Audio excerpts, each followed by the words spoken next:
कुछ लोग ऐसा कहते, बोले गुरुजी हम शराबी थोड़ी हैं, हम नशेड़ी थोड़ी हैं। फिर बोले हमने एक बार कथा में सुना था कि जो शराब है ना, इसे निकालने के लिए देवताओं ने बहुत परिश्रम किया, समुद्र का मंथन किया, तब जाकर के निकली है। तो हम तो देवताओं का मान रखने के लिए कभी कभी पी लेते हैं। बाकी हनुमान जी के भक्त हैं, शनिवार को नहीं पीते, मंगलवार को नहीं पीते,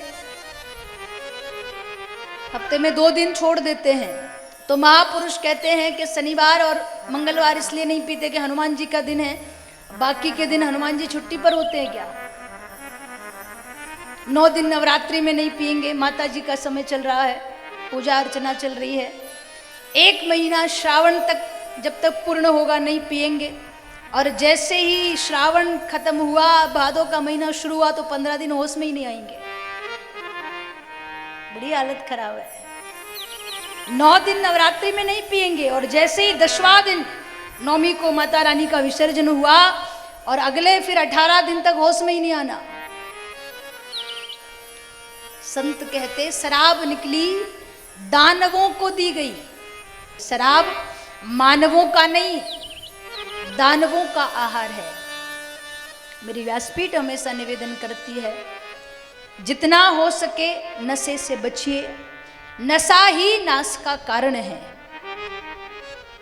कई बार तो लोग फायदे बताने आ जाते, गुरुजी आपको क्या पता शराब पीने के कई फायदे हैं।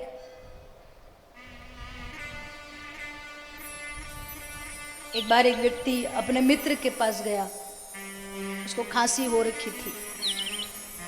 सामने वाले ने पूछा कि डॉक्टर को दिखाया? बोले हाँ। दवाई ली? बोले हाँ।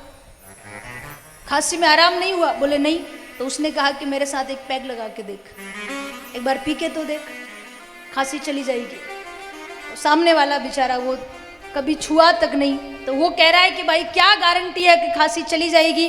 तो जो पीने वाला था वो कहता है, भले आदमी, बड़े बड़े लोगों के बंगले चले गए, इज्जत चली गई, गाड़ियां चली गई, नाम चला गया, मान सम्मान चला गया, घर के घर बर्बाद हो गए, तो तेरी खांसी कौन से खेत की मामूली है जो नहीं जाएगी? ये भी चली जाएगी। मैं तो निवेदन करूं प्यारे, जितना हो शराब से बचिए। शराब निकली तो दानवों को दी,